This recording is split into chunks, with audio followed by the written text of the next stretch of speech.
Welcome back to the Leaderonomics show, and we're with Dr. Yvonne Sum. Yvonne, you were talking about senses and how to be receptors more than information. Talking or communicating, over communicating. How do you really? Are there ways for us to be better sensors? I like frameworks. Having been a dentist, Yep. I think I like procedures. I look at it in three ways. I look at the 3 R's of learning partnerships. Okay. So if we were to sense, the first thing we need to do is to read the situation, Okay. or read the team, or read ourselves. You talk a lot about reading, right? You must obviously like to read. I love reading. And a lot of reading, it's not necessarily just the words. Right. Obviously using your eyes, Right. using your 5 senses, Yep. your ears, your heart, your emotions. senses, Mm-hmm. as well as touch and, I suppose that's the touch. Mm-hmm. But if you can smell and taste, you can't lick Yep. your team. Someone. Well, you can. I Well, you guess. can get intimate, but that's not what I'm encouraging. We But shouldn't go there. if you can use the 5 senses to read a situation or a person, that's the beginning.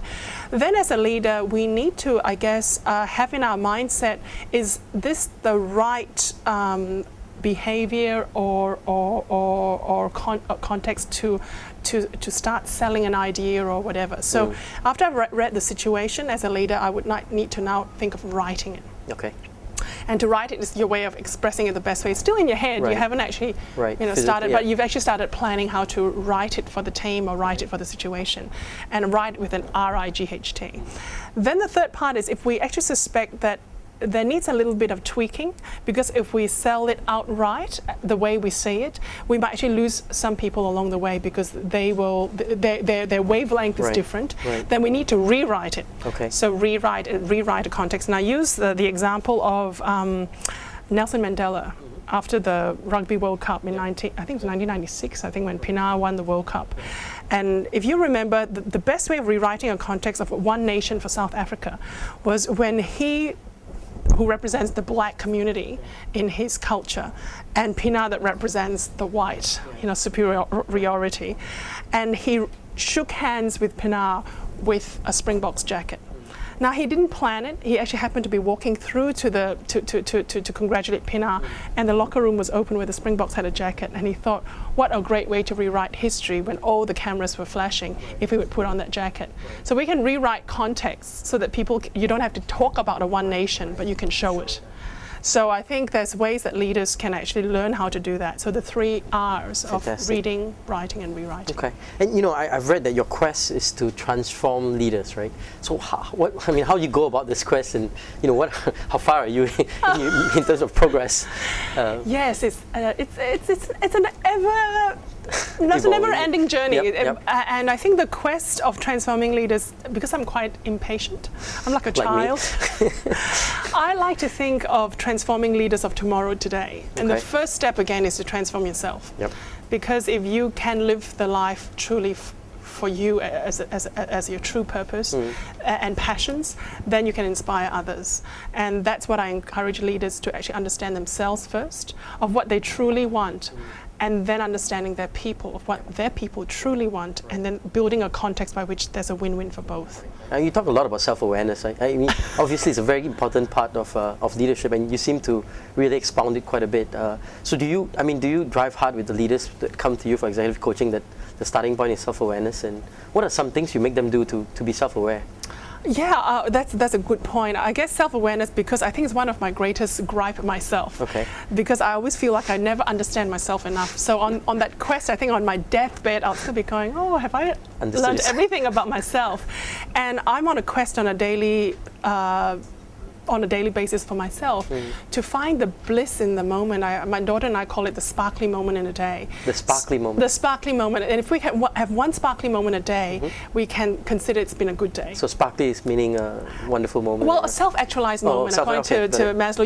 It's beautiful. Yep. It may be simple. It may be just smelling the roses. It might be being able to stop and think, oh, I've got a minute to meditate on what I'm going to do today. That could be as beautiful as that, as simple as that. So I guess I ask the leaders, don't wait for the self-actualizing moment to happen at the end of your life. And sometimes it doesn't even happen. Right. Or you get hit by a bus, gone, Yep. I would encourage people to actually look for Daily. daily blissful moments that would celebrate their values, their purpose, and their lives. For instance, my husband and I have, I guess, a mission for the family to leave something better than we found it. So it could be we have gone into a village, and if it means that we had helped teach one of their children a new way of looking at something, hopefully we've left that village with one new idea. Hopefully, and not just taking things out of it. And not just taking things, or if we took something out of it, like my mother-in-law's garage is always a hoarder. I mean, you love her, but she hoards everything, and sometimes we take a few things out because it's that decluttering. So to leave something better than we found, and she says, "Oh, that's a lot tidier. I've got a bit more room to move in my garage." Yeah. So being able to do that. So to me, I've lived my purpose that day, if I can just do something towards that purpose. Okay. So that's what I encourage the leaders. So what is it? So I guess I get them to define, first of all, why do you think you are alive today? And I'm not asking you for the meaning of life, but what makes you tick? What's going to make a difference on a daily basis? Don't worry about 5 years from now, because if you can make that difference now, then you can do great things. You know, I've also read that you were on some TV shows and as an actor. So I mean, you hold so many hats. I mean, you've done so many things. Does it take a certain personality, or is it just about using the power of your mind to be able to accomplish so much? Or, I mean, how? Because there's some people just accomplish so much, but others just don't. What's your take on that? My take on it is I'm probably a slow learner. so I just think, look, that life is too short, but I'd like to try different things. And I may take a while to learn different things, but so if I took a whole lifetime to just learn one craft, I think I'll hit myself. So I like the variety and I like to learn. So when there's an opportunity for me to try something, and I feel strongly about it, I try it. And what's the worst thing that can happen? I learn something and move on. And if I really enjoy it, I'll say, oh, what can I do to add value in my life? And my father, he's just quite an amazing man. He said, when I was 18, he said, do something that you love and everything else will follow. Now, I didn't really understand that at 18. You never do. But at 36, when I rung him up and said, Dad, I'm about to hang up the drill. And because that's the patron that put me through my dental degree, do you have an issue if I change careers? And he said, do you remember what I said to you at 18? I said, no, remind me. And he did.